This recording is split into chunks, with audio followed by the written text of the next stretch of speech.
Was MP Pincher right to resign after groping allegations? Welcome to Mark and Pete. We have for you a thought for this week. If you are a political leader or business tycoon, and you have an ego like an inflated balloon, as well as behave abominably as a big buffoon, perhaps you've been drinking in the Last Chance Saloon. Clergyman Pete, I ask you, should Chris Pincher, the Conservative MP, actually resign after the alleged groping incident that took place very recently?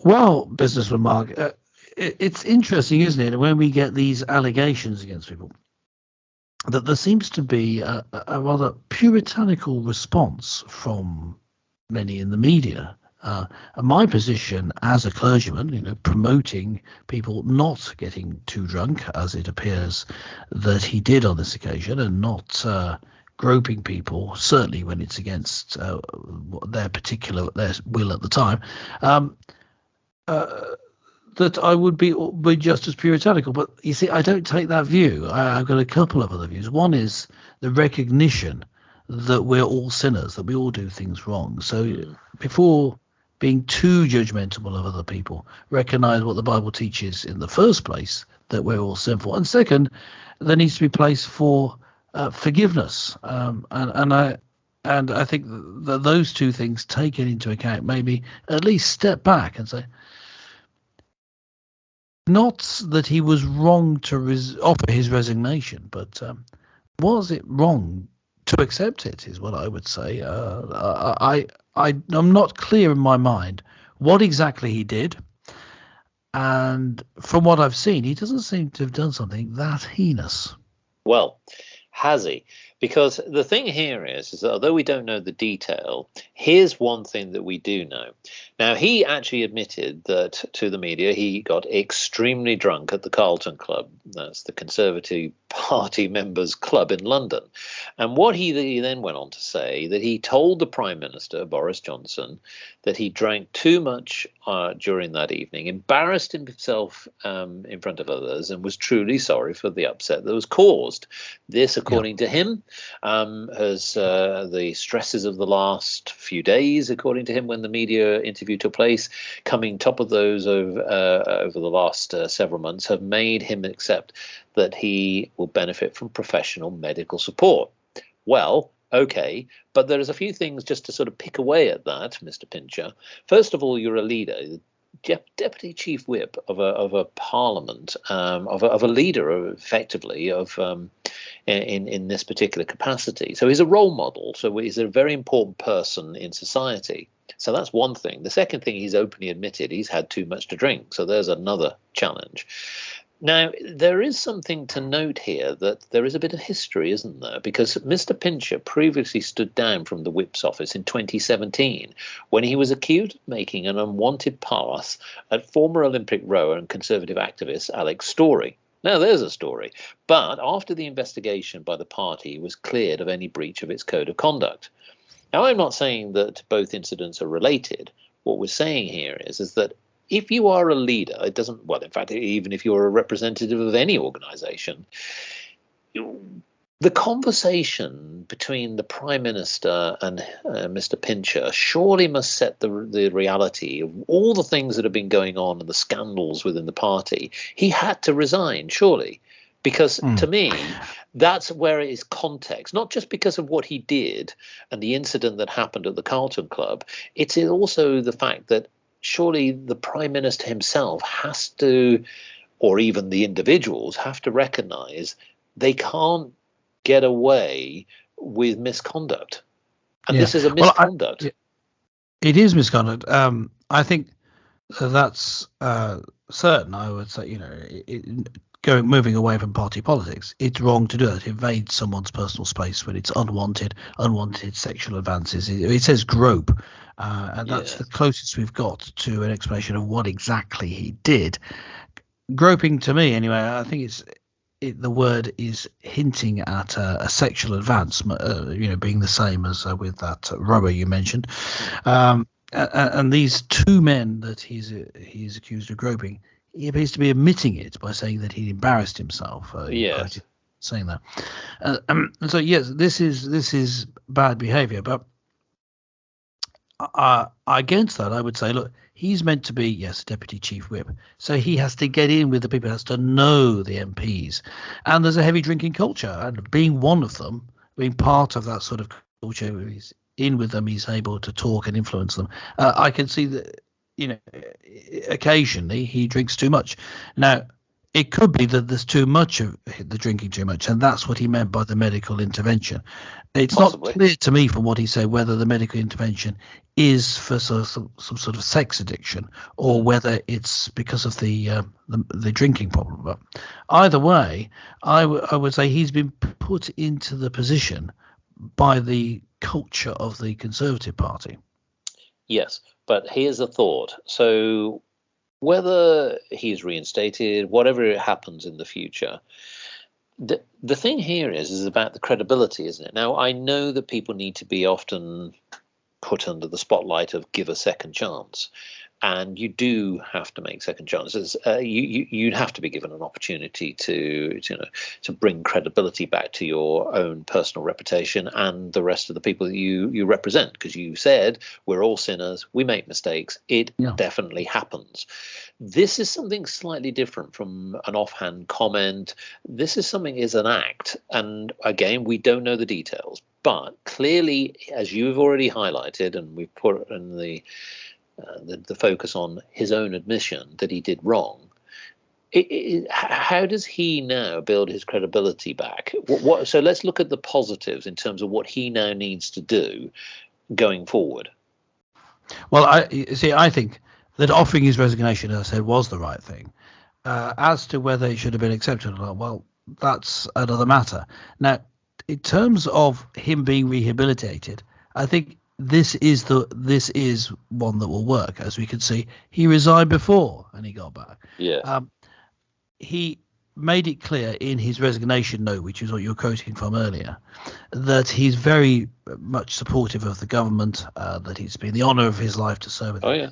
And then he resigns in order to support the government, to take away the embarrassment. That's what he's saying. Yeah. And so therefore he's remained loyal.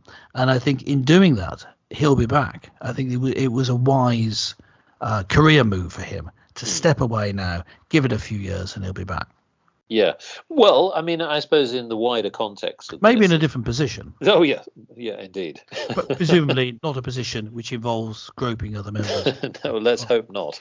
No, we would strongly advise that, sir. But look, I mean, one thing, again, this is something that, was very much around Chris Pincher himself. But just to sort of conclude, this is yet another incident, isn't it, that's happened to blight Boris Johnson's regime. I mean, is this really also a reflection of what's going on in the Tory party? Is it a reflection of society?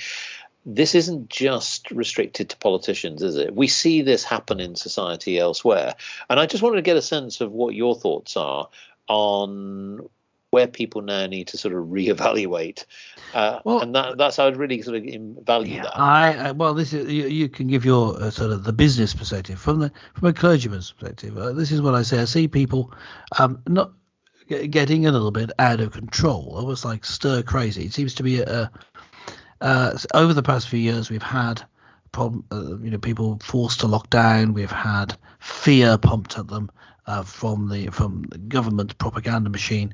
We've had people losing their jobs as furlough come to an end. We've had stress after stress after stress, which is referred to by Mr. Pincher himself.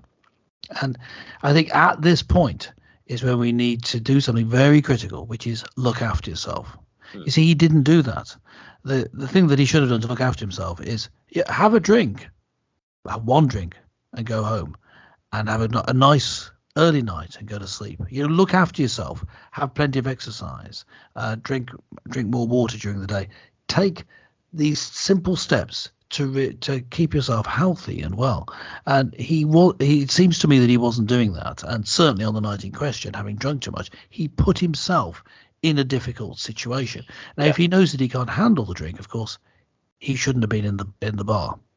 Well, I agree with this. Now, here's my take on this. So, look, we see this in business all the time, and there's been many, many examples where business leaders who are under tremendous pressure, let's put this into context, whether you're in a quoted company, a private company, the pressures are enormous. What I often worry about, and I put it back into the observations of politics again. Now, interestingly, the opposition, Angela Rayner, said that Boris Johnson has serious questions to answer about why Mr. Pincher was given the role of the party whip and how he could remain a Conservative MP. But what the point here is that she sort of went on to say the Conservative Party is so mired in sleaze and scandal that it's totally unable to tackle the challenges facing the British people. Yeah, if you look at it like that as a political comment, it is. But I take another point, which is really sort of a leaf from what you're saying from your book, which is, look, individuals will make mistakes. This is something where if the individual, Chris Pincher, now needs to show that he can learn from this and others can learn from it. I don't think making it a political point is really helpful. This is in the context of this. This is something that happened at a private club, and I think that there are many incidents that happen in business. It wasn't as though this is something that I think has been escalated and elevated higher, and I think that the opposition has brought it out and used it as a political weapon, which I don't like personally. I think that he clearly has an issue. He clearly needs to seek attention, and you said he needs rehabilitation, whether it be on drink or something else. But what I do think is that Boris Johnson has to be much more decisive. And I don't think that he was decisive enough. I'm not saying that he didn't appreciate the situation, but I think he could have perhaps been a little bit more clear as to what his view was, because he would have had the details. Now, he doesn't have to give the details out into public, but as a leader, I would want have somebody who's a lot more decisive on cutting out the sleaze. Now, the reason I say this is Boris Johnson knows he's had MPs looking at pornography on the back benches. He's had individuals who've had other behavioural issues throughout his backbench and even his own cabinet. So, to me, I think that he needs to reevaluate what is actually happening within his own party. Incidents will always happen, let's be honest. Unfortunately, politicians throughout the last 100 years or more, sadly, have not really helped when it comes to moral standards, and there's been too many incidents, especially in this century. So for me, I think that really the onus is now back on Boris to say, I'm going to clean up the act. I've got to now put more disciplines in place, because I can only see that what we will start to see more of these type of things happening. Something is wrong with the culture in the Conservative Party and with politicians. So maybe it's an opportunity now to say, look, enough is enough. Let's clean up our act. Yes, well, that's our view. What is your view? Leave a note in the comments. Go to markandpete.com. We'd love to hear from you. That's all for Mark and Pete for this week. Catch you next time.